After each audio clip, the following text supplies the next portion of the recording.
Well, thank you very much. It's good to be here at the African Christian University. I've been looking forward to being with you. I've known about your work for a number of years, and it's good to finally be able to just connect with you. I appreciate the opportunity to teach the class this morning, and I prayed for you and look forward to opening God's Word with you. From here, we head down to Cape Town tomorrow for some more classes. I lecture at the Bible Institute of South Africa in Cape Town in their online department, and I look forward to being with them face to face. We lived in Cape Town and another Barberton, South Africa, and Mozambique for 20 years. We're relocated back in the Denver area of the United States right now, where I serve as an elder in my local church. But it's good to come back home to Africa, and it's very good to be here with you once again. Open your Bible to the ninth commandment, and we can find that in Exodus chapter 20, verse 16.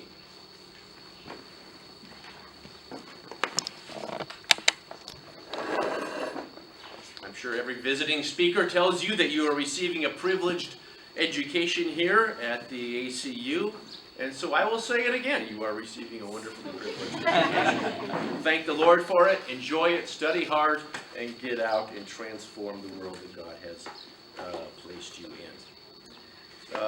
The Ten Commandments gives you that lasting foundation, as you know, for the careers that you are training for. You will probably visit the ninth commandment every single day of your career, and probably every single day of your entire life, and so it's appropriate that we look at it now. The ninth commandment is in Exodus chapter 20 as well as in Deuteronomy. Here it is in verse 16 where it says, "You shall not bear false witness against your neighbor." You shall not bear false witness against your neighbor. Let's just go through these words one by one, looking at them. First, it says you not. Do not. Why are there so many no's in the commandments? Why are there so many no's than yeses? Well, if I know my own heart, it's probably because we need more red lights than green lights, if you're anything like me. And so God knows that we need more fences than pathways. Do not. But also remember that with every negative command, there comes a positive command. And I'm sure you've been learning this through the Ten Commandments. Do not murder also implies you shall protect the life and reputation of someone else. You shall not bear false witness. This is a little bit different than do not lie. There's overlap, but it's not quite the same thing. When we see here, you shall not bear false witness, it tells us that we are in the court of law. We are in the city gate. We're in the magistrate's office, a legal setting. Finally, it says that we should not bear false witness against our neighbor. This is not the person in the town next door. This is not the person in another country. This is not the foreigner. This is against your friend, your brother, your neighbor. Do not bear false witness against your neighbor. So what does that mean in practical terms? Let's give a situation. A vehicle was stolen in your town. William was accused of stealing a vehicle, and you are brought into the magistrate's office to testify. Scenario 1. William did not steal the vehicle. You testify that William did steal the vehicle. You just bore false testimony. The result, you ruined his reputation and you brought harm to William. You also harmed the community. Why? Because the thief is still out there somewhere in the neighborhood. You broke the ninth commandment. Scenario number 2. William did steal the vehicle, but you testify that he did not steal the vehicle. You just bore false testimony. You enhanced William's reputation. Now everybody thinks that William is a nice guy. But then you harmed someone else's reputation because now the police are going to go chase after someone else, the wrong person. You've broken the ninth commandment. So both are examples of bearing false witness. Bearing false witness is telling evil about a good person. Bearing false witness is telling good about an evil person. That's what bearing false witness is. It's telling a falsehood against the character and reputation of another person. Now, God is not only concerned about that here in the Ten Commandments, it's his concern throughout the Bible. The serpent in the garden bore false witness against God when he said, God did not say such and such. He bore false witness, the devil. Eve then did the same. when she said to the devil, well, God did not tell us such and such, when in fact he did. Abraham bore false witness when he said, Sarah is only my sister, not my wife. And it almost killed her. Potiphar's wife bore false witness against the young servant Joseph, saying that Joseph was playing around with his wife. Potiphar himself, Mr. Potiphar, then entered the room and heard the complaint of his wife and threw Joseph into prison. I have a deep suspicion, though, that Potiphar knew that Joseph was innocent and that his wife was guilty. Mr. Potiphar then bore false witness against Joseph by his silence, agreeing with the false witness and not defending Joseph's innocence. Abigail. Do you remember Abigail and David? Abigail called her husband a fool. Was that bearing false witness? No, he was a fool. Maybe she was not showing much respect, but at least she was telling the truth. The elders of the town of Jezreel knew that Naboth was innocent of idolatry, but they all feared wicked Queen Jezebel's, who wanted to give Naboth's vineyard to her crying husband Ahab. The elders all knew that Naboth was innocent, but they all caved in and lied about his good reputation, which led to his death. Proverbs 14:25 reflects the story. A truthful witness saves lives. You remember the story of Ananias and Sapphira. They both bore false testimony about how much money they gave in the local church in Acts chapter 5. God struck them dead. So it is very serious, dead serious, that we must not lie to make ourselves look godlier than we really are. Don't lie about your prayer life. Don't lie about how much you read the Bible. Don't lie about how many people you have told about Jesus. Just tell the truth. Satan is the father of lies, and so we expect him to be a master of breaking the 9th commandment, and he is. The scriptures say that Satan accuses the brothers day and night. Think of the trial of Jesus. At the trial of Jesus, the Jewish leaders paid people to break the 9th commandment and falsely accuse our Lord.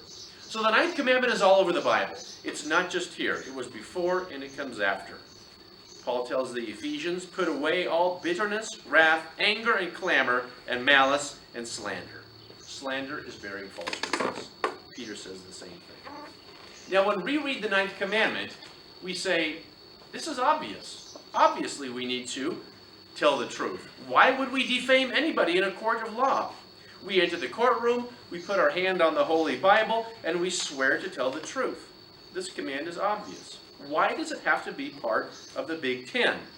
We go into the courtroom and we say, William did not steal the vehicle. Frederick did. It's obvious. We just tell the truth. That's obvious in our day. But if you were living in the days of the Old Testament, you would know exactly the reason why this had to be stated on the cover page to the entire nation's constitution as one of the 10 Commandments. The reason that it is so obvious to us today in a court of law is because our whole judicial system is based on the assumption that a person is innocent until they are proven guilty. Innocent until you are proven guilty. We treat William as innocent until we can prove that he stole the vehicle. But that's not always the way things work. One scholar, Philip Ryken, says that back in the ancient Near East, you were assumed guilty until you were proven innocent. Guilty until someone could prove you innocent. And so a vehicle is missing. William was in town that day. We all know that William is a cheeky fellow. William stole the vehicle. And unless someone proves him innocent, it's off to prison for William. Guilty until proven innocent. Proven innocent. How do we prove innocence today? Well, today we have the whole science of forensics, don't we? We can take fingerprints, we have surveillance cameras, we can take blood samples, we can take one strand of hair, run a DNA test on it, and trace it back to William or not. But back then, it wasn't that easy. Almost the only forensic evidence they had back then was eyewitness testimony. Personal, public testimony was their way of determining guilt or innocence. So they had to get this right. This was so important. So think of the ninth commandment as all of our forensic science joined into one. And someone's reputation, someone's well-being, maybe their own life was at stake in our truth-telling. But Israel was to be different. They were to be different to the nations all around them. They were to enter God's land now with God's law. Their whole system was to be based and built around truth. Truth-telling, truth-loving, and reputation-protecting. Now I ask myself, why would anyone bear false witness, especially against a neighbor? Why would we do such a thing? A couple of things come to mind. First, fear. Fear. If I tell the truth that William stole the vehicle, his brother is going to come after me. And out of fear, I lie. Maybe favor. Favor. If I testify that William did not steal the vehicle, when in fact he did, he will go out and sell the vehicle and give me half of the money. Favor. So friends, we need to dig deep. Dig deep into the well of our hearts. Where does slander, false accusation, and maligning come from? From fear, from seeking favor, and probably a few other idols that we all harbor. Well, if the ninth commandment was needed back in Israel, in fact, it was needed in Israel. Phil Ryken again reminds us of another angle on this. In the Old Testament, he says there was another protection concerning the execution of judgment. When someone was sentenced to die, his accuser had to throw the first stone. Deuteronomy 17:7. This was a significant safeguard because it is one thing to accuse someone of something, but it's quite another to put him to death. Furthermore, if the allegations proved to be false, the accuser was punished. Deuteronomy 19 says the judges must make a thorough investigation, and if the witness proves to be a liar, giving false testimony against his brother, then do to him as he intended to do to the brother. So these legal safeguards were designed to protect the innocent from injustice. This makes us think of what the prophet Zechariah said later on. Speak the truth to each other, render true and sound judgment in your courts. Friends, if this was needed back in the days of Israel, how much more is it needed in our day today? Bearing false witness is evil because it harms the reputation of others. And we need to love our neighbors as we love ourselves. In fact, that's the big picture of the ninth commandment. We are to do everything we possibly can to protect the reputation of other people. We are our brother's keeper. We are the keeper of his good reputation.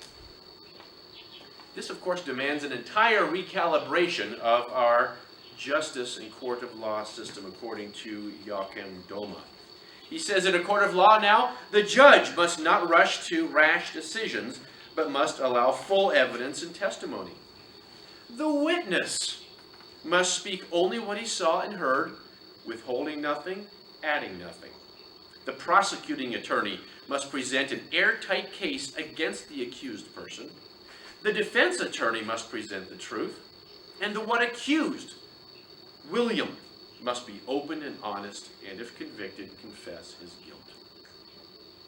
This is a call to us today. This is a call to our nations, to Zambia, to my nation of America, to embrace a truth-telling culture.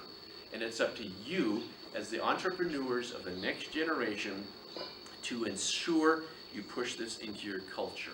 Loving the truth, defending the truth, telling the truth, bearing witness for the truth, calling for transparency, honesty, integrity, all with wisdom. This is not as easy as it looks.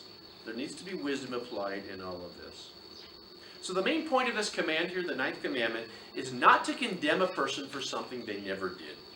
Do not murder a person's reputation. The other night, actor Will Smith goes up to the announcer, slaps him in the face. Why? Because the announcer harmed his wife's reputation. Reputation is something worth defending. In the church, we need to do this. In the home, we need to do this. At work. I've been in Christian ministry for 30 years. Friends, I hate to tell you this, but we ministers are experts at breaking the ninth command. We slander people. We question their theology. We have subtle, holy ways of doing it. And it is disgraceful. We don't talk to the person.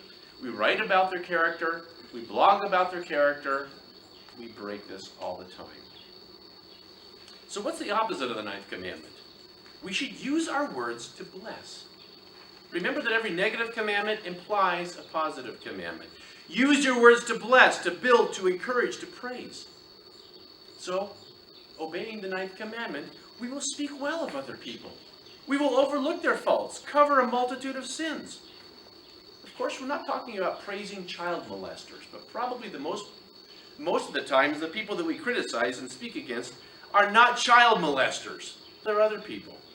So we just put up with their differences. We speak well of them.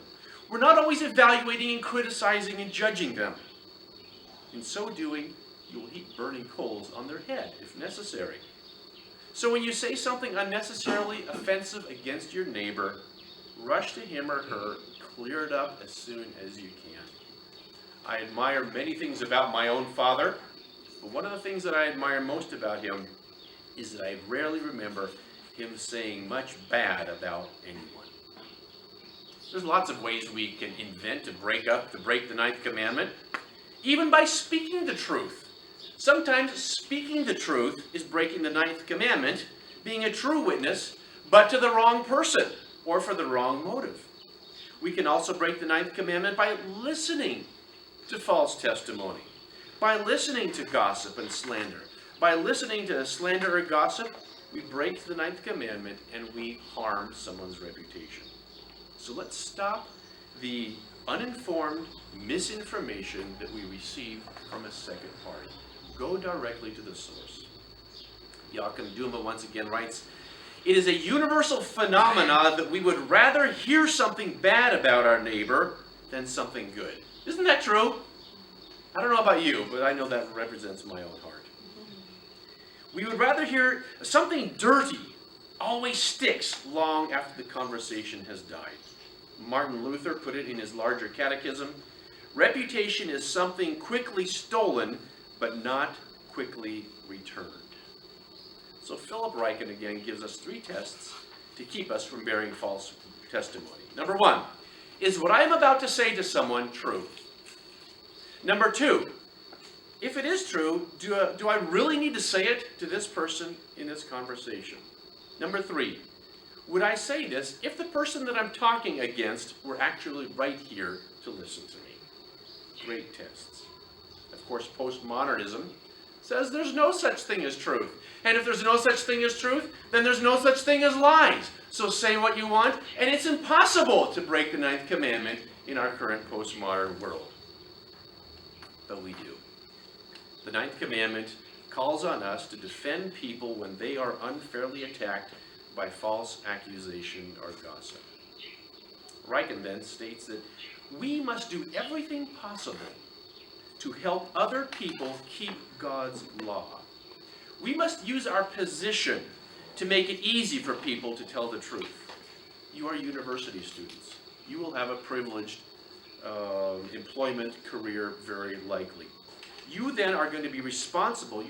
A number of you are probably going to assume supervisory positions in your career as a graduate of this university. You are then responsible before God to use your power, to use your position to create an environment in your office where people want to tell the truth, where it's easy to tell the truth, where it is easy to defend the reputation of others. Your policies will be clear. You will reward truth-telling. You will not honor cover-ups. You will promote transparencies. The same goes for our homes. The same goes for our churches. Young people, you are preparing for the working world, and you need to arm yourself with this principle firmly. You are entering into the dog-eat-dog world of bribery, corruption, slander, lies, backbiting, people climbing on each other's backs to get ahead. Right now, you're in this happy little institution. It's ugly out there. Get ready. People make bad people look good, and good people look bad. They step on each other's reputations to get ahead.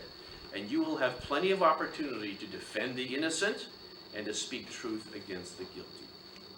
One of the great casualties of the ninth commandment comes when it's time to write out your CV and interview for employment. When the time comes for you to write your CV and apply